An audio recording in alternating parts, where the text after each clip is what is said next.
네, 안녕하세요. 오늘은 철학과 굴뚝청소부 이제 제6부 구조주의와 포스트 구조주의 편을 이제 시작하도록 하겠습니다. 어, 가장 이제 첫 번째 주자는 이제 레비스트로스가 될 겁니다. 그래서 그동안 우리가 이제 어떻게 보면 벌써 5부까지 나갔나 싶을 정도로 이제 너무 이제 긴 호흡으로도 달려왔는데, 그러다 보니까 이제 이게 언제 끝나나 싶기도 하는 어떤 그런 시점이 됐습니다. 하지만 또 한편으로는 또 가장 중요한 부분이기도 하죠. 이제 근대 철학의 이제 주체 철학, 그죠? 그리고 엄밀한 주체, 확실한 어떤 진리에 대한 어떤 고민들을 했었던 이제 이 근대 철학자들의 흐름을 배웠었고, 그리고 우리는 이제 데카르트부터 시작을 해서 영국의 경험론, 그리고 나중에 이제 어떤 칸트와 헤겔로 완성되는 어떤 이런 근대 철학적인 흐름을 봤습니다. 그리고 이제 그것을 넘어서는 학자들, 이제 새로운 현대 철학으로 이제 연결하는 일종의 교두보라고 할 수 있겠죠. 거기서 우리는 막스, 프로이트, 니체의 사상을 또 살펴봤고요. 그래서 거기서 어떤 변혁이 일어나는지를 핵심을 볼 수 있었어요. 그리고 나서 이제 현대 철학을 이해하는 데 있어서는 또 이 언어 철학이 굉장히 중요했기 때문에 우리는 이 언어 철학 파트를 오부에서 다뤄봤었습니다. 그래서 어떤 소시르부터 시작해서 이제 비트겐슈타인까지 다뤄볼 수 있었죠. 자, 이제 대단원의 마지막입니다. 이제 구조주의와 포스트 구조주의로 이제 앞으로 이제 네 명의 이제 학자를 네 명이 아니네요. 다섯 명이네요. 다섯 명의 학자를 다루면 끝이 나기 때문에 이제 수업도 다섯 번을 더 하면 이제 마무리가 되겠죠. 자, 그래서 오늘은 이제 레비스트로스 이제 인류학자죠. 그래서 이제 레비스트로스를 다뤄보고요. 이제 다음 시간에 락강. 그래서 이전에 프로이트와 이어서 이제 락강은 또 어떤 변화가 있는지, 그래서 이제 락강의 정신분석과 언어학에 대한 측면을 살펴보고, 또 알티세르, 알티세르의 막스주의와 구조주의 편을 다뤄보고, 그리고 이제 그 유명한 또 미셸 푸코죠. 그래서 푸코의 이제 뭐 광기 역사나 감시와 처벌에 관련된 부분이 정리되어 있는 이제 이 푸코의 어떤 이 경계 허물기는 무엇인지를 살펴보고, 이제 대단원의 마지막, 정말로 마지막이 이제 들레즈와 가타리가 됩니다. 그래서 차이의 철학에서 노마디즘으로라고 합니다. 보통 이제 또 들레즈와 가타리 하면은 왠지 그 가타리보다 들레즈가 더 이제 여기서 포커스를 받고 있지만, 저도 그렇게 생각을 했었고요. 근데 이제 최근에는 저도 이 가타리의 어떤 이제 이 분자 혁명이라는 개념이 있거든요. 그래서 그런 부분에 관련된 책들을 최근에 이제 빌려보고 읽다 보니 또 예전에 읽었던 이런 부분과 연결이 되는구나라는 걸 알 수 있겠더라고요. 그래서 추후에 이제 우리가 들레즈와 가타리 편에서 이제 이들의 역할도 굉장히 이제 관심 있게 지켜보시면 될 것 같습니다. 자, 어쨌든 이제 구조주의로 넘어왔는데, 이제 결국은 근대 너머의 철학이에요. 정말로 이제 근대를 넘어서게 됐고, 이제 구조주의와 철학에 대한 이제 그 레비스트로스 들어가기 전에 이제 짧은 챕터가 나와 있는데, 여기에서는 딱 두 가지만 살펴보도록 하죠. 일단은 철학과 굴뚝청소부를 통해서 우리가 이제 근현대 철학의 어떤 흐름을 한 번에 다 이제 이해할 수 있다, 그 흐름을 어느 정도 파악할 수 있다라는 점에서 가장 이제 좋은 철학 개론서로서 저도 이제 권장을 하고 있지만, 이제 이 책에서는 이진경 선생님도 첫 장에 다루고 있는 게 바로 그거예요. 다루지 않는 계열들이 좀 있어요. 자, 이거 보이시죠? 육부 구조주의 레비스트로스. 근데 이제 오히려 우리가 이 현대 철학의 흐름 중에 구조주의와 우리는 이 구조주의와 포스트 구조주의로 넘어가는, 근데 이 학자들 안에 그런 요소들이 다 섞여 있거든요. 그래서 이제 구조주의로 한정하기도 애매해서 이제 포스트 구조주의 어떤 이 경계선에서 우리는 이제 분석을 하게 될 겁니다. 근데 한편으로 이 구조주의 흐름이 있는 반면에 보통 이 현상학의 흐름이 있어요.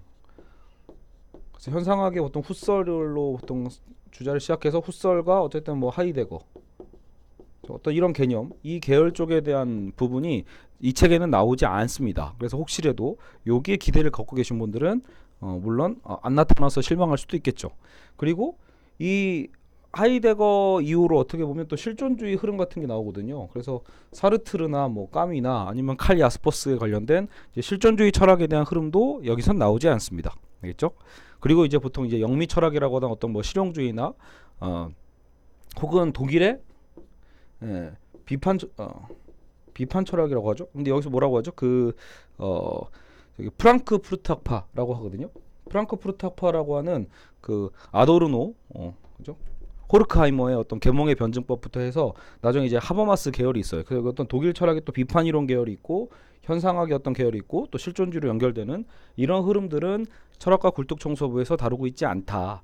사실 이제 그 이유 중에 하나는 결국은 이진경 선생님이 보시기에는 근대와 현대에 대한 이런 주체 철학에 대한 어떠지는 이 뭐랄까 일단은 정립을 해야겠죠. 이 정립하는 과정과 이것을 또 넘어서는 과정, 어떤 그 연결성에 있어서 이 구조주의 흐름이 가장 명료하게 보이기 때문에 이렇게 선택을 하신 것 같습니다. 또 실제로 다 다를 수도 없고요.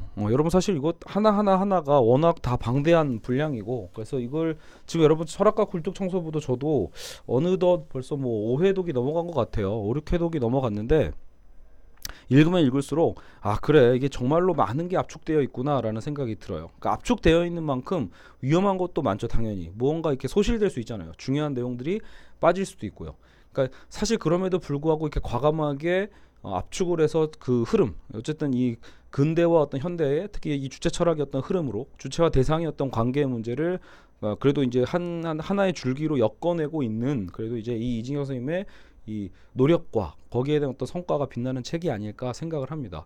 정말 이렇게 압축하다 보면 정말로 이상한 흐름으로 막 넘어갈 수 있는 이쪽 그 이도저도 아닌 책들도 많이 있거든요. 자, 그러면 이제 구조주의는 얘기를 할 때 대체 구조란 무엇인가라고 하면 구조에 대해서 일단 세 가지 정의가 되는 거예요. 가장 큰 정의가 이제 보통 우리가 이제 사회 구조다, 뭐 경제 구조다, 정치 구조다라고 표현할 때 가장 어떤 큰 범주죠. 가장 큰 개념과 가장 이 작은 개념에 대한 것을 이제는 우리는 배제하고, 그래서 어떤 이제 요 세 번째 개념의 구조로 갈 거거든요. 그래서 첫 번째 구조는 우리가 인문과학, 사회과학에서 이제 다 통틀어서 얘기하는 그 구조예요. 그래서 언어 구조, 사회 구조. 그래서 구조를 가정하고 그것이 반복적으로 다양한 현상들을 만들어낸다는 전제 위에 다수의 현상들 근저에서 구조를 찾아내려고 한다. 어떤 이런 방식의 그 구조죠. 그래서 평소 우리가 아마 이 구조주의 철학을 배우지 않으실 때 일상적으로 듣는 어떤 구조에 대한 얘기는 대부분 요 얘기일 거예요. 근데 이제 요거를 투영하자니 너무 포괄적이다. 이 대상이 너무 포괄적이기 때문에 마땅치 않고, 또 그렇다고 해서 가장 좁은 구조로 가면 오늘 배우는 레비스트로스는 들어와요. 즉 뭐냐면 언어 구조주의죠. 대표적으로 언어 구조학 하면 이제 소시르의 어떤 계열로서 이제 레비스트로스는 본인 스스로도 이 언어 구조학을 굉장히 받아들여서 얘기를 했기 때문에 이 구조주의 흐름으로 바로 들어올 수 있지만 그 이 밖의 철학자들이 사상을 품어 안기에는 또 좁은 계열입니다. 언어만 얘기하는 게 아니거든요. 우리가 결국 살펴볼 일들이요. 그래서 다양한 것들의 근저에 있는 구조를 보편적이고 어떤 무의식의 수준까지 넓히는 거예요. 그래서 보편적이고 무의식적 수준에서 찾으려고 하는 어떤 그 시도들이 있는데, 이제 그 부분이 우리가 다루려고 하는 이 구조주의, 철학적인 어떤 구조주의의 범주에 가깝다. 그래서 예컨대 다양한 지식이나 사고를 가능하게 해주는 무의식적 사고 구조가 무엇인가? 자, 우리의 일상의 어떤 지식들 있잖아요. 일상의 지식과 사고를 가능하게 해주는 무의식적 사고 구조가 있는데 그거 바로 에피스테메, 푸코의 에피스테메라고 합니다. 이건 추후에 이제 우리가 보겠죠. 또 모든 인간이 공통으로 가지고 있는 무의식적 구조, 이거는 락강에서 찾을 수 있고요. 그리고 다양한 사회의 공통된 요소를 찾아내고 그 요소들의 결합 관계로서 사회의 본질적 구조를 찾아내려는 시도가 이제 알투세르에서 우리는 찾아볼 수 있게 되겠죠. 알겠죠? 자, 어쨌든 근데 이런 구조주의적 상황에서 결국 구조는 무언가 이제 이런 것들의 우리 이면에 있는, 지금도 얘기했잖아요. 다양한 지식이 있어요. 다양한 지식과 사고를 가능하게 해주는 그 이면의 구조가 있다라는 것. 무의식적인 구조가 있고, 정신분석에서 말하고 있는 그 무의식도 그렇고요. 다 결국은 일종의 구조죠. 구조. 그 구조 안에서 어떤 베이스를 깔고 있는 그 구조가 우리 어떤 다양한 사고를 만들어내고, 그렇죠? 그리고 또 우리 인간이 공통으로 가지고 있는 어떤 무의식적 구조에 대한 규명이나 다양한 사회의 공통된 요소를 찾아내면서 그 요소들의 어떤 결합 관계와 본질 구조를 찾아내려고 하는 뭐 알티스의 시도나 이런 것들이 이제 철학적 구조주의 하나의 흐름으로서 묶일 수 있을 것 같습니다. 다만 이 학자들이 그 구조주의자 자기 스스로를, 여기서 레비스트로스를 제외한 자기 스스로를 구조주의로 묶는 거를 별로 안 좋아했대요. 그렇기 때문에, 왜냐하면 이들의 철학 안에는 구조주의로만 설명하기에는 맞지 않는 탈구조주의적 측면, 즉 포스트 구조주의적 측면이 있기 때문에 그러하다라는 거죠. 그래서 그 부분까지 포함해서 그래서 함께 살펴보게 되겠습니다. 어떤 부분이 되게 구조적이고 또 어떤 부분이 탈구조적인지 이 부분들을 이제 이진경 선생님도 구분을 해서 이제 설명을 해주고 있습니다. 자, 어쨌든 본격적으로 그럼 이제 우리 레비스트로스로 들어가 보죠. 자, 레비스트로스와 구조주의. 자, 구조 언어학에서 구조주의로 이제 이렇게 챕터가 나와 있는데요. 즉 우리가 그동안 배웠던 이제 이 언어 철학의 흐름에서 특히 소시르의 특히 구조 언어학이겠죠. 이 구조 언어학의 계열을 영향을 받아서 그래서 레비스트로스가 이제 철학적인 어떤 이 구조주의의 틀을 다진다. 이렇게 생각하시면 될 것 같습니다. 즉 레비스트로스의 구조주의적인 어떤 틀의 다짐. 그 찾아보니까 레비스트로스가 1905년생이에요. 1905년생인데 100살 넘게 살았어요. 2009년인가요? 뭐 그렇게 살았던 것 같더라고요. 그래서 워낙 100년 넘게 살았던 또 학자이기 때문에 정말 한 세기를 다 살고 그래서 그 흐름까지 다 지켜본 학자이기도 하겠죠. 그래서 어쨌든 이 레비스트로스의 이제 이 인류학적인 어떤 기여뿐만이 아니라 결국은 다른 이제 현대 철학자들에게 이 구조주의 어떤 틀 자체를 나름대로 이 전파하는 역할, 산파 역할을 하지 않았나라고 생각해 볼 수 있겠습니다. 자, 그리고 우리가 기존에 이제 언어 철학할 때 야콥슨 배웠잖아요. 그죠? 그래서 이 야콥슨의 영향을 실제로 친구였어요. 그래서 야콥슨과 함께 지냈다. 여기 써 있어요. 세계 2차 대전 당시 망명지 미국에서 역시 미국으로 망명해요. 결국은 이 여러분 이 히틀러는 본의 아니게 세계 역사를 정말로 많이 바꿨습니다. 저기죠? 히틀러 때문에 사실 정말로 많은 천재들이 혹은 능력자들이 미국으로 이제 이민을 갔고 미국이 정말로 학문적으로 발달할 수 있었던 굉장히 중요한 계기가 결국은 이 사건이 아니었을까 싶어요. 그래서 유럽에 정말로 유능한 학자들이 미국으로 망명을 많이 갔고 거기서 살아남아서 본인들의 이제 어쨌든 학술적인 이론들을 개진할 수 있게 되는 거죠. 그래서 여기서도 이제 구조 언어학의 영향을 받았대요. 그래서 이제 우리는 5가지 어떤 특징을 찾아볼 수 있습니다. 그러니까 본인이 야콥슨에게 이 배운 구조 언어학의 베이스를 갖고 구조 언어학의 베이스를 갖고 이제 이 구조 인류학이라는 책을 썼대요. 그래서 어떤 이 5가지 특징이 나오는데요. 그러니까 나는 이렇게 연구하겠다라는 거죠. 자신의 어떤 연구 스타일을 이제 설정을 한 거예요. 그래서 첫 번째 스타일이 바로 뭐죠? 무의식적 차원이다. 예, 무의식의 자, 우리가 이 언어라는 것 있잖아요. 의문론 있죠. 의문론. 언어학적인 어떤 이 의문론의 관점을 이제 적용한 거예요. 의문론은 의식적인 언어 현상의 연구로부터 무의식적인 하부 구조로 옮겨간다. 무의식적 하부 구조. 의문을 구별하는 것은 의식적인 게 아니라 무의식적인 거다라고 얘기를 하고 있어요.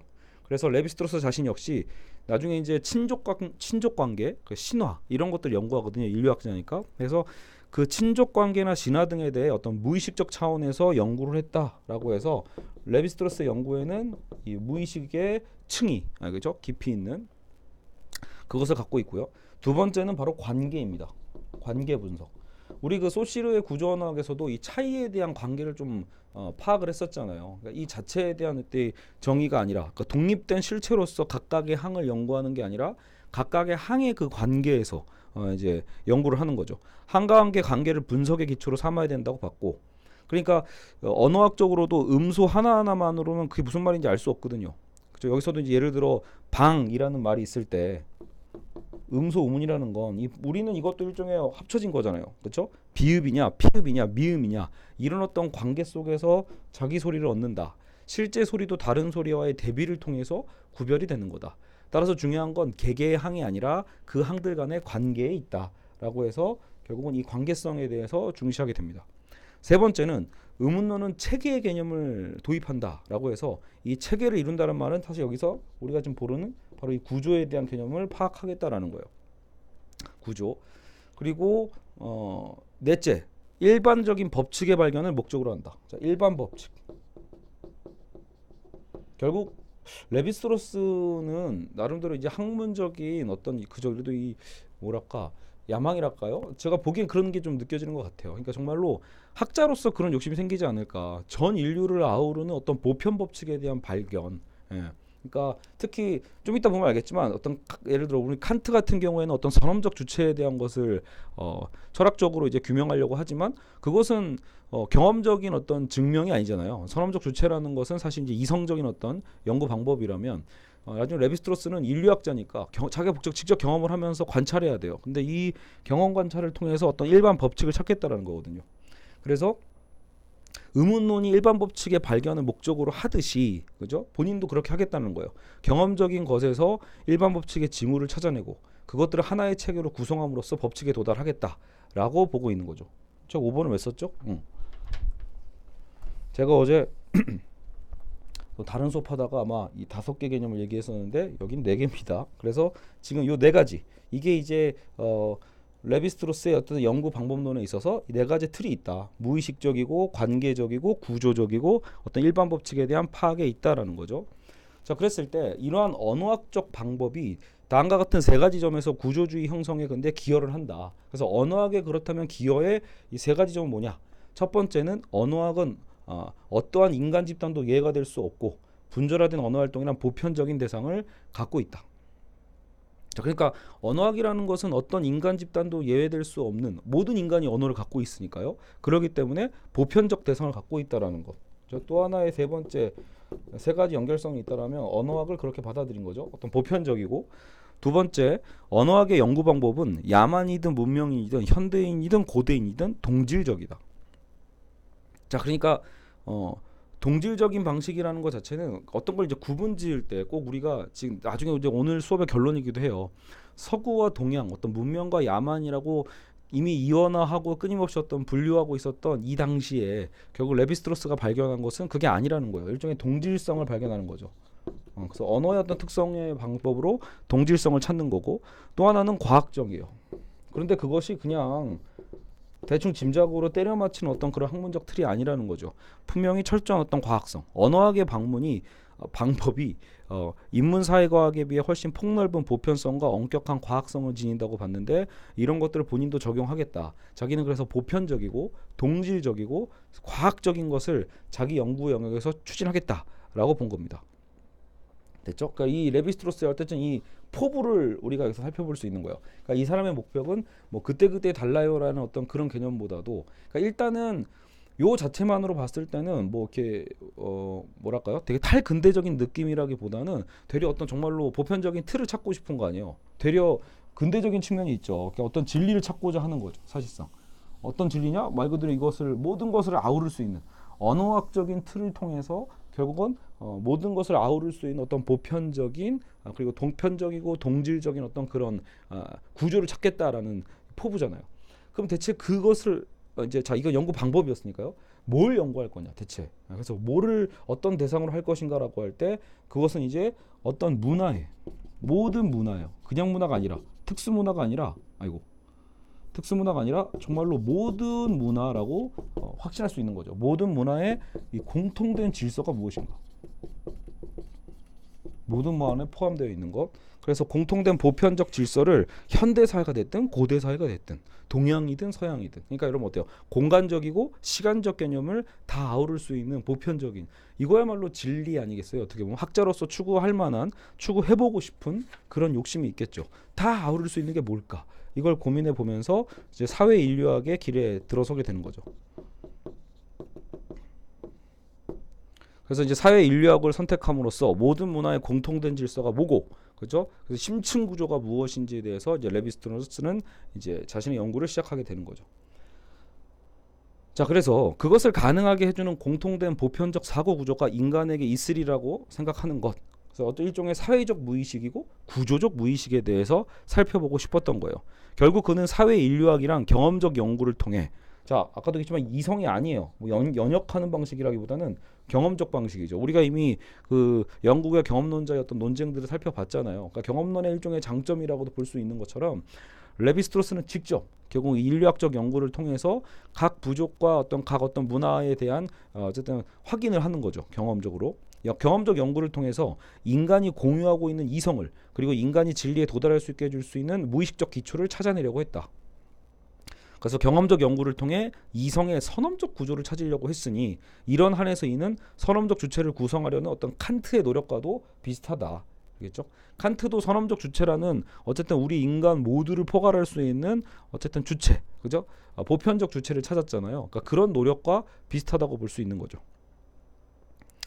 자, 여기서 이제 레비스트로스는 인간이나 주체를 결국은 구성하는 게 아니라 오히려 그것을 해체하는 것이 이제 인문과학의 목표가 되었다고 주장을 했다고 합니다. 자, 그러면 지금까지 본 건 어떤 보편 구조를 찾겠다라고 하는 측면에서 보면은 굉장히 이것도 근대 철학자들이 어떤 진리를 찾고 보편적인 어떤 진리를 찾고자 하는 그 흐름과 비슷한데라고 생각해 볼 수 있는데, 레비스트로스는 이제 20세기 학자잖아요. 그래서 레비스트로스의 근데 이제 그 목적에는 뭐가 있었냐면 이미 당시의 서구의 철학이 그죠? 서구의 어쨌든 이 문명이라는 게 서구는 우월하고 동양은 야만적인 그죠? 서구와 동양의 이 이분법적인 구조가 벌써 확산되어 있을 시점이란 말이에요. 그렇죠? 이러면 그 1800년대는 19세기잖아요. 19세기는 이미 제국주의 시대고 식민주의가 막 엄청나게 펼쳐질 때예요. 우리나라도 일본에서 이제 통치를 당하면서 결국은 이제 이 서구적 진화론이 이제 정말로 한국으로 막 쏟아져 들어올 때죠. 지금 어떻게 보면 뭐 여러 가지 뭐그 식민사관들 있잖아요. 그런 부분에 대해서도 왜 그런 게 나왔을까? 바로 이제 어떤 이 서구적 진화론에 대한 틀 자체, 서구 우월론을 일본을 통해서 받아들인 한국이기 때문에 한국의 학자들 안에서도 그러면 일본 안에 보여지는 서구를 본 거예요. 일본을 통해서 우리가 보통 저 섬나라 일본의 어떤 그 뭐랄까 특이성만을 본 게 아니라 섬나라 일본도 철저하게 서구화돼서 한국으로 들어온 거거든요. 결국은 그런 서구 우월론적 관계를 우리는 일본을 통해서 먼저 받아들이고 그 다음 나중에 이제 미국을 통해서 아예 본격적인 세례를 받게 되는 거죠. 그러니까 한국 사회도 사실은 이런 백인 우월주의나 서구 우월주의에 대한 부분을 여전히 벗어나고 있지 못하잖아요. 그런 측면에서 본다라면 오늘 이 레비스트로스는 서구학자로서 사실은 굉장히 중요한 얘기를 하고 있는 거예요. 그러니까 본인의 목적은 지금까지 우리가 공부해왔던 이 인간이나 주체에 대한 어떤 이 학문들이 사실 이걸 우리는 해체하면서 시작을 해야 된다. 기존의 것들을 더 공고히 하게 되면 뭐가 돼요? 더 서구 우월주의적이고 백인 우월주의적인 틀에서 벗어날 수가 없거든요. 그래서 레비스트로스는 이 서구와 동양을 아우르는 구조를 찾고 싶다고 했잖아요. 그렇게 되면 당연히 기존의 어떤 인간과 주체에 대한 어떤 그 인문과학의 어떤 해체 자체를 하는 거예요. 기존의 어떤 이 인간 철학과 주체 철학에 대한 걸 해체하는 것. 보편적 이성을 출발점으로 삼지 말고 오히려 그것을 해체하면서 시작해야 된다고 본 거예요. 경험적 연구를 통해서 진리의 기초와 인간들이 하는 사고의 보편적 기초를 찾아내자라는 거죠. 그의 이런 입론의 영향으로 반인간주의, 반주체 철학이라고 하는 이 구조주의 이후에 대부분의 사상가들이 이것을 받아들이게 된다는 거예요. 이게 오늘 사실 레비스트로스의 가장 중요한 부분일 수 있습니다. 예, 그러니까 구체적으로 레비스트로스가 이제 연구한 결과도 있지만 이 사람이 추구하는 이 방법론 속에 이미 근대 철학의 지형을 흔드는 부분이 있다라는 거죠.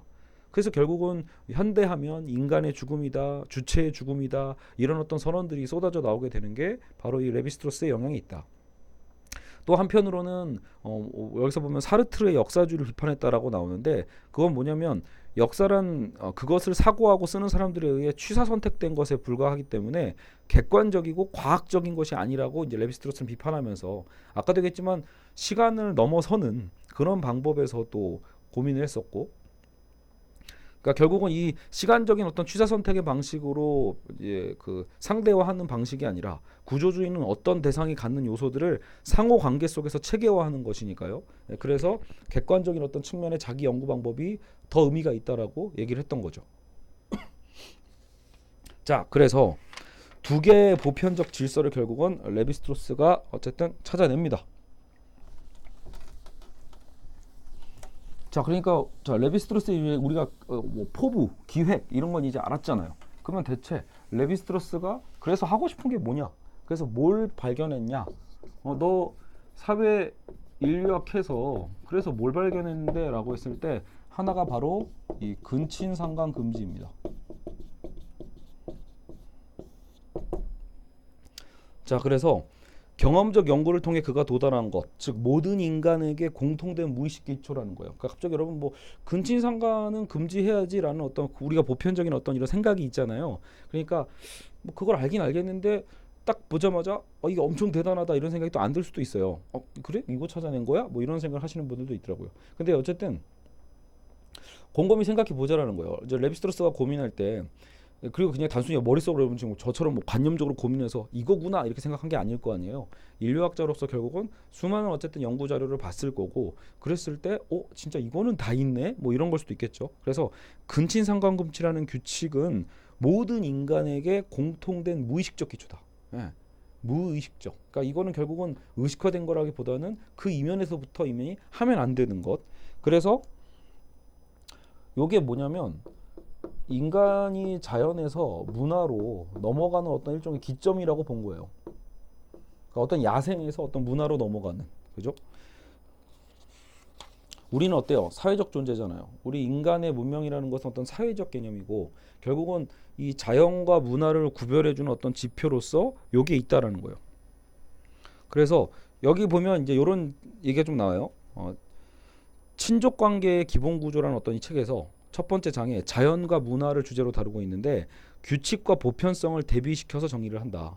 자, 규칙은 뭐예요? 문화에 해당하는 특징. 규칙은 문화에 해당되는 특징이고 보편성은 모든 인간이 자연적 존재로서 갖는 특징을 가리킨다라고 해요. 그러니까 규칙은 문화 쪽으로 그리고 보편성은 이 자연까지 포괄하는 그 보편성을 얘기한 거겠죠. 그래서 규칙과 보편성을 구분하고 있어요. 대비시키고 있는데 규칙은 특수적이고 상대적이지만 보편은 오히려 자연 발생적이고 절대적이죠. 예. 그런데 어떤 규칙은 모든 인간에게 공통적으로 나타나는 보편성을 갖는다고 한 거예요. 그래서 이 규칙과 보편성을 대비했다가 마치 사실 그건 똑같은 비유는 아니겠지만 칸트의 왜 선험적 종합 판단 있잖아요. 그래서 그것처럼 이 보편성과 규칙을 동시에 갖는 애가 바로 얘다. 이렇게 찾았다라는 거예요. 그러니까 근친상간 금지만큼은 분명히 규칙적 요소와 보편적 요소를 다 갖고 있다라는 거죠. 그래서 모든 인간에게 공통으로 나타나는 보편성을 갖고 있는 규칙으로서 근친상간 금지, 즉 자연과 문화의 이 어떤 이 접점, 이 변화의 과정의 가장 핵심이 되는 거죠. 자, 그래서 규칙과 보편성이라는 양자를 결합하여 갖고 있는 것이고 이는 모든 사회 집단에서 예외 없이 발생하는 공통된 무의식이다라고 얘기하는 거죠. 우리는 그래서 근친상간 금지라는 선을 통과하면서 자연적 존재는 사회적이고 문화적 존재가 될 수 있고 그래서 그것이 문화의 출발점이자 모든 문화의 기초가 된다. 그렇죠? 또 생각해 보면 여러분 저도 이 프로이트가 왜 종교에 대한 비판할 때 프로이트가 최초의 인간의 종교성이 왜 생겼을까 이제 이런 것을 프로이트도 이제 고민하게 되는데 그때 프로이트도 약간 비슷한 생각을 좀 하거든요. 한편으로는 그러니까 물론 여기서 조금 다른 의미긴 한데 왜 근친상간 금지하니까 떠오르는 게 약간 그런 거 있잖아요. 우리가 이제 정신분석에서 얘기했을 때 오이디푸스 컴플렉스 있죠. 아버지, 어머니 그리고 나. 그래서 내가 어머니를 사랑하는 어떤 그 무의식적인 욕망이 있잖아요. 그 욕망을 아버지의 이 거세에 대한 위협, 그러니까 아버지라는 강한 권력에 대한 이 사회적 질서 개념을 내가 받아들이지 않으면 이 사회는 구성이 안 되는 거죠. 그러니까 나의 어떻게 보면은 그 본능적인 어떤 그렇죠? 가장 원천적인 그 욕망은 어머니를 사랑하는 마음인데 그것을 아버지라는 제3자의 권력에 의해서 내가 좌절하고 근데 그것을 어쨌든 내가 내면화시키고 받아들이지 않으면 사실 아버지, 엄마, 나라는 가장 기본적인 사회적 구조. 여러분 이게 지금 그 레비스트로서 얘기하는 어떤 문화잖아요. 문화 생각해 보면.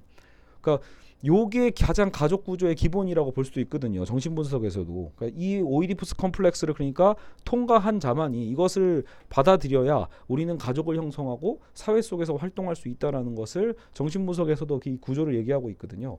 한편으로는 레비스트로스 얘기하고 있는 이 근친상간 금지도 그런 요소를 이미 갖고 있죠.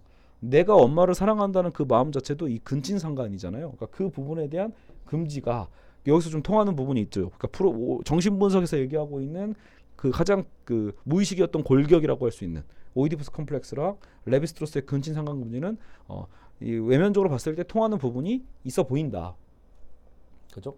물론 이제 좀 더 나중에는 이제 평가절하되긴 했지만 그래서 나중에 이제 그 프로이트는 최초의 아버지 결국 최초의 아버지 인류의 그 아버지는 모든 여자를 독점하고 있었는데 그러다 보니까 그 사이에는 아들들이 이 아버지에 대한 양가성을 갖고 있었다라는 거죠. 아버지는 절대적으로 강하기도 하고 존경스러운 분이면서도 동시에 우리가 가져야 될 여성을 다 가져감으로써 사실 이제 어떻게 보면 증오의 대상이 되기도 하는 이런 양가성이 이미 있었는데 나중에 아들들이 공모해서 아버지를 죽이고 최초의 아버지를 살해하는 거예요. 부친 살해죠.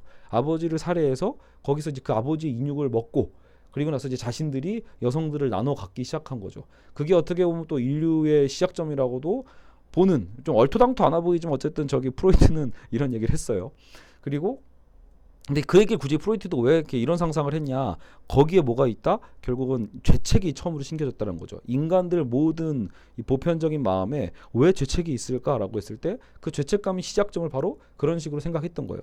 근데 아마도 프로이트가 이런 최초 인류에 대한 여러 가지 어떤 이런 이론적인 상상을 했을 때 그런 모티브 안에 결국은 많은 어떤 인류학적인 연구나 이런 부분들이 베이스가 되긴 했었을 거예요.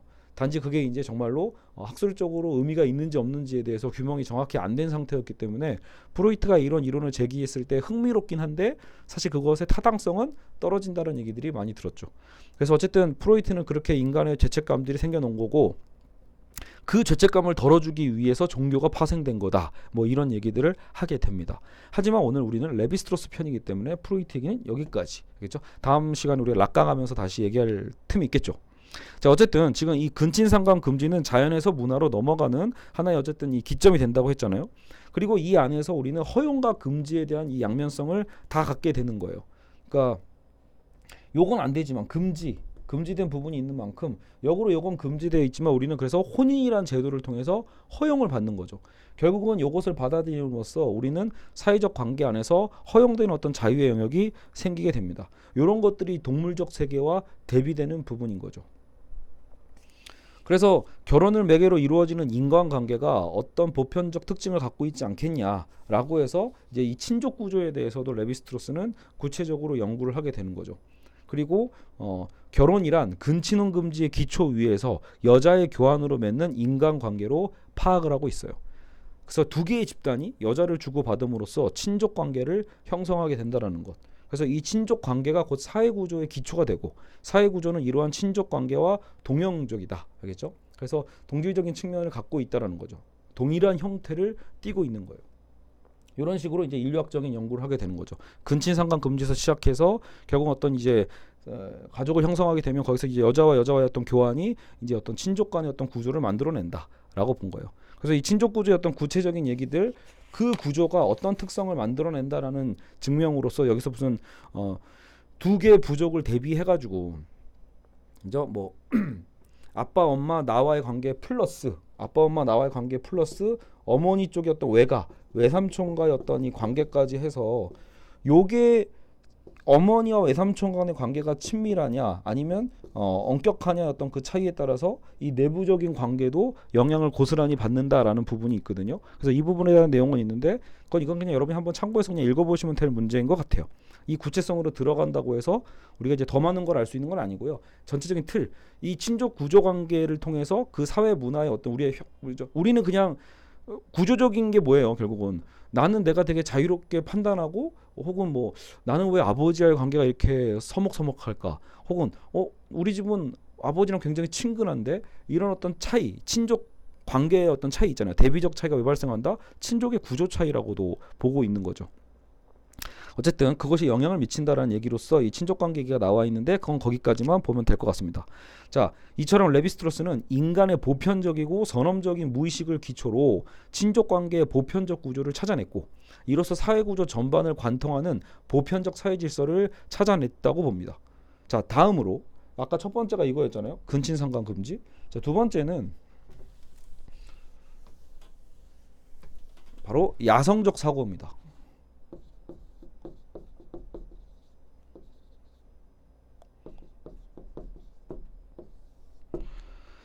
자, 이거는 또 왜 중요하냐 생각해보면 여러분 자연과 사회, 자연과 문화, 인간을 관통하는 사람적 무의식을 통해 보편적 사고방식을 파악하려고 했는데 근친상간 금지는 보편적 사고의 무의식적 기초라고 했죠. 그리고 보편적 사고 그 자체라고도 할 수 있고요.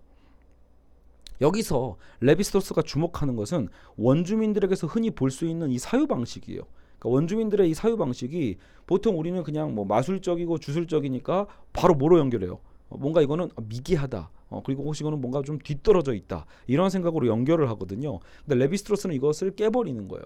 그러니까 보통 우리는 그러니까 우리가 말하는 과학적이다 혹은 진보적이다라고 표현하는 것들은 말 그대로 여러분 이건 그 서구적인 백인 사회에서 발생했던 이 근대의 어떤 과학의 어떤 이 포맷이잖아요. 그들의 틀에서 봤을 때 그게 아닌 방식에 대한 것을 미개하다고 보는 거거든요. 근데 레비스트러스는 이 야성적 사고라는 것을 찾아내요.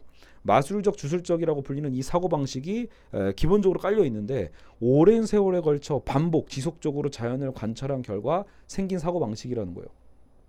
그러니까 요 사고 방식이 그러면 야만적인 거냐라고 했을 때 우리가 흔히 말하는 그런 게 아니라는 거죠. 세계에 대한 지식을 획득하는 방법이에요. 방법론. 이 야성적 사고도 나름대로 세계를 이해하는, 자, 주체가 대상을 이해한다. 세계라는 대상을 이해할 때 그것을 이해하는 하나의 툴이 되는 거예요. 우리가 근대 수학과 과학의 틀로 이 자연을 분석하기 시작한 것처럼 사실상 이 야성적 사고도 그것을 세계를 바라보는 일종의 틀이다. 그래서 다른 표현으로 하면 이것도 일종의 과학이 될 수 있다는 거예요. 세계 현상들을 바라보는 관심의 차이에서 과학과 구별될 뿐이에요. 그러니까 관심의 방법이 다른 거죠. 관점이 다른 거지 혼돈을 넘어서서 나름의 질서를 파악하니까. 그러니까 여러분 이 야성적 사고가 말 그대로 사고잖아요. 무언가를 범주화시킨다거나 체계화시키는 어떤 능력이 없고 그냥 그때그때 막 그 진짜로 우리가 감각적으로만 파편화된 정보로 받아들이면서 살아가는 게 아니라는 거예요. 우리가 흔히 알고 있는 이 원시 부족도 그런 게 아니라는 것. 철저하게 그들도 자연을 바라보는 어떤 질서적 관점이 존재합니다. 그렇기 때문에 이것은 구체적인 것의 과학이다라고 봅니다. 이 구체적인 것의 과학이란 말은 제가 생각하기엔 보통 우리가 이제 수학과 과학이라는 부분에 있어서는 어느 정도는 법칙화 시키니까 뭔가 좀 추상적일 수 있거든요. 일반적일 수 있고. 그러니까 이 야성적 사고라는 건 분명히 구체적 관찰과 경험 속에서 뭔가 그 틀을 짓는 거기 때문에 더더욱이 어떤 구체적인 것의 과학이란 말을 썼을 수 있을 것 같아요. 그래서 야성적 사고는 원시인 혹은 미개인의 사고 방식이 아니라 오늘날에 사실 우리도 공유하고 있는 근원적이고 무의식적 사고다. 그러니까 우리도 한때 다 이렇게 살았기 때문에 우리 안에도 이 야성적 사고가 있다. 그러니까 이것을 그냥 단순히 미개인의 사고방식이라고 볼 수 없다라는 거예요. 이건 그냥 1차원적 사고방식으로서 우리 모두 서구인이든 동양인이든 이 이분법적 구조를 탈피할 수 있는 근원이 나오는 거죠. 뭐 백인이냐 황인이냐 뭐 흑인이냐 이걸 떠나서 모든 인류 안에 있는 구조적인 방식인 거예요. 이 야성적 사고는요. 자, 그래서 그는 이런 관점에서 보통 우리가 이제 이걸 미개하다고 얘기했던 토테미즘이나 카스트 제도, 신화 등을 분석함으로써 토테미즘에도 나름의 논리와 체계라는 게 있다라는 것. 보편화와 특수화라는 사고 메커니즘이 작동함으로써 사물을 분석 종합하는 사고 구조가 형성되어 있다라는 거죠. 그 뭐 최근에 저도 이제 좀 페북을 통해서 이제 이제 그 글을 몇 번 보다 보면 그 여기 이기상 교수님이라고 계세요. 그래서 이분도 제가 알기로는 원래는 하이데거 쪽 이제 철학자였던 거 아는데 지금은 이제 은퇴하시고 오히려 이제 어떻게 보면 우리말로 순수한 어떤 한국적 방식으로 철학하고자 하는 노력을 되게 많이 하시는 훌륭한 분이더라고요. 근데 최근에 그분 페북을 제가 이렇게 슬쩍 보니 거기에 최근에 우리나라 뭐 삼신 할매나 어떤 굿에 대한 어떤 얘기들을 하고 있거든요. 근데 거기에서 이분이 접근하는 방법도 그냥 이거는 뭐 미개하다, 야만적이다, 혹은 귀신적이다 이런 표현이 아니에요. 그러니까 굿이나 삼신 할매 안에서도 우리나라 문화 안에 나름의 그 체계가 있다라는 거죠. 나름의 의미가 있고, 그렇죠. 거기에서 이것이 그 사회적으로 왜 발전했는지에 대해서 확실히 학자적으로 이걸 딱 성찰하고 계시거든요. 그런 부분처럼 우리가 단순히 근대 서구의 과학주의의 틀에만 매여 있으면 그게 아닌 것들에 대해서 너무나 쉽게 그냥 이거는 미개하다라고 치부해 버린다라는 거죠. 근데 레비스토스는 진작에 이런 부분에 대해서 다시 자아 성찰을 했던 셈이라고 볼 수 있는 거예요. 서구인으로서. 그래서 우리가 늘 미개하다고 봤던 그런 동양 문화 안에서의 혹은 원시 문화라고 생각했던 그 안에 나름의 다 논리와 체계가 있고 그리고 보편화와 특수화라는 사고 메커니즘이 작동하고 있다. 분석 종합하는 사고 구조는 형성되어 있다. 결국 이 야성적 사고를 통해서 이런 주장을 하게 되는 겁니다. 그렇기 때문에 주술이나 마술이라는 이름을 붙여서 과학과 대립시키고 비과학적이니까 불합리하다고 비난하는 건 매우 잘못된 생각이라고 레비스토스는 비판을 하는 거죠. 굉장히 이 부분이 현대적인 거예요. 그러니까 이 탈근대적인 측면을 갖고 있는 거죠. 서구인들이 내세우는 과학적 사고방식 역시 이런 야성적 사고에서 만들어진 게 아니면 어디서 떨어졌겠냐. 결국 우리 서구가 뭐 이렇게 자신하고 있는 그 과학주의도 사실상 이 야성적 사고를 바탕으로 한 걸 거다.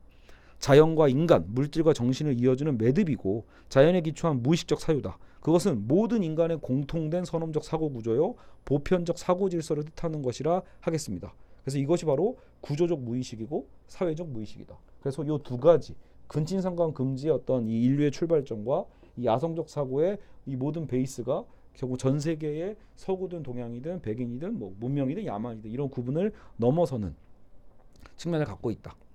알겠죠? 다만 이제 여러분 그러다 보니까 이런 거죠. 자, 우리가 서양과 동양, 문명과 야만이라는 어떤 그 이분법적 틀을 깨는 방식으로서 레비스토스는 어떻게 만든 거죠? 이거를 깨두고 자, 이거 같다라는 거예요. 야성적 사고 안에 우리는 다 어떻게 보면은 연결돼 있다. 이런 통합성을, 동질성을 얘기해 준 거죠. 그럼으로써 그 누가 더 잘났고 못났고에 대한 얘기, 이분법적 잣대를 할 수 없다는 점에서 큰 의미가 있고요. 다만 이제 아예 포스트 모던적으로 봤을 때는 최근에는 이런 어떤 개별 다양성에 대한 걸 되게 또 중시하잖아요. 개별적 차이. 그래서 그런 것들을 또 강조하는 측면에서는 이 구조주의의 단점도 있기는 있죠. 구조적으로 같다라고 표현해버리면 그 안에 이제 내면화된 다양성의 어떤 차이들에 대한 부분들이 묻힐 수 있잖아요. 그러니까 이제 이런 측면에 나중에 우리가 들레주나 이런 쪽에서 좀 더 보강할 수 있게 되지 않을까 싶습니다. 자, 레비스트로스의 귀향. 자, 이제 요약합니다라고 해서 이제 다시 한번 정리를 해보면 결국은 인간의 해체, 주체의 해체가 중요한 문제라고 레비스토스는 얘기했고 데카르트나 칸트처럼 주체나 인간을 출발점으로 삼거나 철학적으로 규정하려는 근대적 노력에 대해 명시적인 반기를 들어서 반인간주의, 반주체 철학에 자리 잡을 수 있는 기초를 만들었다. 알겠죠? 그리고 뭐 사르트르와의 논쟁 속에서 역사주의와 반대되는 과학으로서의 구조주의. 그때 다른 역사주의라기보다도 과학적인 그죠? 이런 구조주의를 정립하는 것 역시도 반역사주의적 경향의 모태가 된다. 중요한 건 인간을 구성해내는 게 아니라 인간을 해체하는 것이다라고 레비스트로스는 표현을 했던 거죠. 동시에 새로운 방식으로 인간에게 공통된 보편적인 요소를 찾아내려고 했는데 바로 그것이 경험적 연구를 통해 자연과 문화, 뭐 질서, 사회적 질서의 공통된 무의식적 기초를 찾으려고 했는데 그것이 바로 요 두 가지였다라는 거죠. 근친상간금지와 야성적 사고. 알겠죠? 그래서 탈근대적 측면과 또 어떤 과학주의의 어떤 깃들여 있다라는 점에서는 또 근대적인 측면을 다 갖고 있다라는 거예요. 그래서 탈근대적인 문제인식을 가지고 출발해서 어떻게 보면 또 근대적인 기획으로 돌아오는 이런 양면성을 갖고 있습니다. 그래서 구조주의와 포스트 구조주의에 대한 이 단락으로 되어 있는 거예요. 우리 육부 자체가요. 자, 그리고 오늘은 그림도 하나 볼까요? 여기서 보면 아마딜로를 타고 있는 이 아메리카 여인에 대한 그림이 있어요. 그래서 네덜란드 화가가 그렸다라고 하는데 여러분 그 이게 1600년대 그림이에요. 우리나라도 그 뭐죠? 하멜 표류기 있죠. 하멜 표류기. 한국에도 조선에도 처음으로 넘어왔던 그때 서양인이 우리 조선 땅을 처음 밟았을 때도요. 그 사람들이 우리를 그렸던 그림이 남아있고 우리가 또 그들을 그렸던 그림이 남아있는데 두 쪽 다 가관입니다. 그러니까 둘 다 너무 리얼리티가 떨어져요. 그러니까 보는 그대로 그린 게 아니라는 거죠. 결국은요. 인간은 우리가 갖고 있는 일단 세계관의 틀을 갖고 그 대상을 보게 되어 있거든요. 그러니까 그 당시 한국에 왔던 서구인들이 그렸던 우리의 모습은 되려 전혀 한국적 복장이 아니에요. 복장 의식 자체가 그들은 그렇게 안 보였나 봐요. 그러니까 대충 막 상상해서 그린 것 같은 본인들의 이미지를 통해서 그린 거죠. 거꾸로 우리도 서구인들을 처음 봤을 때는 막 어떤 코만 엄청나게 크고 키 큰 어떤 괴물처럼 생각했다고 하잖아요. 그런 인상이 강해서 이 어떤 특정 인상이 모든 것들을 크게 지배해 버리는 거죠. 그래서 그런 시각으로 본 것처럼 당시에 서구인들, 백인들이 무엇보다 유럽의 백인들이 이 미국, 아메리카로 넘어갔을 때 이 인디언들을 어떻게 볼 것인가, 혹은 여기 살고 있던 아메리카인들을 어떻게 볼 것인가라는 논쟁이 있었다라는 거예요. 그래서 이들을 인간으로 볼 것인가, 짐승으로 볼 것인가를 고민했대잖아요. 얼마나 웃겨요. 지금 생각하면 같은 인간인데도 불구하고 인간이 인간을 알아볼 수 없는. 그러니까 백인의 기준에서는 이 사람들을 인간이라고 볼지 말지를 고민했어야 되는 거고, 심지어 여기서 흑인은 단 한 번도 인간으로 고민해 본 적도 없었대요. 바로 그냥 노예였다라는 거예요. 그래서 결국 여러분 보세요. 이 근대라는 게 원래 어디서 시작해요? 르네상스에서 시작하잖아요. 르네상스는 인간주의거든요. 결국은 휴머니즘의 시대를 산 어떤 휴머니스트도 정작 아메리카인이 인간이라는 생각은 전혀 해보지 않았다는 역설. 그죠? 그리고 이제 그 나름대로 이제 자조 섞인 어떤 푸념으로 이징여 선생님은 이런 얘기를 해요. 하긴 뭐 그럼 뭐하냐라는 거예요. 해방을 한들 인간임을 선언하고 해방을 해도 지금 자본주의 시대로 우린 접어들었잖아요. 자본주의 시대에서는 노예적 억압과 핍박에서 자유롭지 못한 곳이 바로 지금 우리 시대 아니겠어요? 그래서 인간 중심주의 그 말에는 항상 하나의 형용사가 숨어 있는데 바로 그 휴머니즘에는 하얗다라는 것, 흰, 즉 백인 중심주의가 이미 들어있다라는 거예요. 휴머니즘이라는 건 철저하게 있는 자 그리고 권력이 있는 자들의 중심의 휴머니즘이지 그것을 벗어난 자들에 대한 휴머니티는 애초에 존재하지 않았었다라는 겁니다. 생각해보면 여러분 그러니까 지금 시대는 뭐겠어요? 지금 시대는 인종적 차별에 대한 것도 여전히 남아있는 데다가 무엇보다 이 물질 만능주의도 갖고 있으니까 결국은 돈이 없는 자들의 어떤 휴머니티가 과연 존재하는가 과연 이런 부분들에 대한 고민을 해볼 시점이 당연히 되겠죠. 자 그리고 넘어가죠. 그렇기 때문에 이진경 선생님도 이 아메리고 베스푸치 혹은 저기 콜럼버스의 저 신대륙의 발견 이 부분에 대해서 굉장히 분노하고 있는 거예요. 뭐가 신대륙의 발견인가? 이거는 그냥 신대륙의 강탈이고 신대륙의 몰살이고 신세계의 처형에 불과하다라고 본 거죠. 왜 그러겠어요? 철저하게 서구 관점이죠, 여러분. 그러니까 콜럼버스가 신대륙을 발견했다.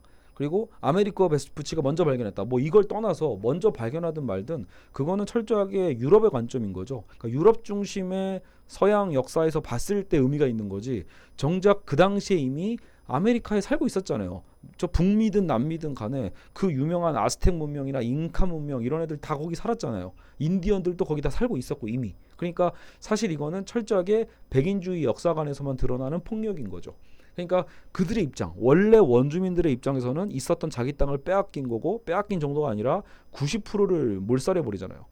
멸종돼 버리죠 사실상. 그 정도로 잔혹한 짓을 했었던 이 식민주의 시대의 어떤 이 시발점이란 말이에요. 그러니까 그런 부분에 대해서 우리는 한국 사람이잖아요. 우리는 그러니까 한국 사람 입장에서 우리도 식민지의 경험을 했는데도 불구하고 우리는 승자의 역사, 즉 백인 권력의 역사에서 세계사를 바라보고 있었다라는 거죠.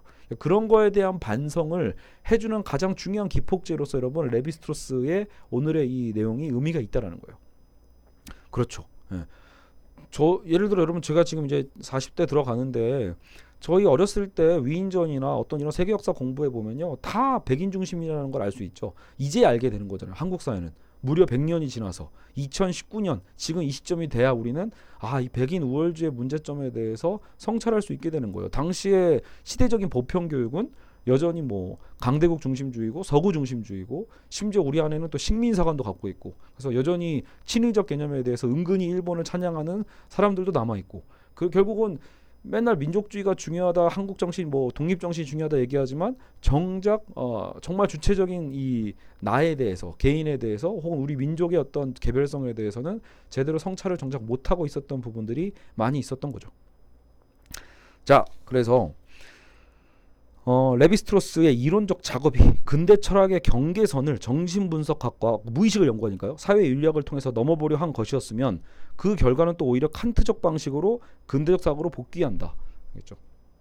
왜냐하면 어때요? 그 칸트적인 선험적 주체론처럼 결국은 모든 보편적인 구성론을 연구한 거잖아요. 그러니까 보편적인 어떤 구성의 틀, 구조의 틀을 기획했다는 점에서는 또 근대적으로 복귀했다라는 거죠. 그래서 탈근대성과 근대성을 다 갖고 있다. 이렇게만 생각하시면 될 것 같습니다.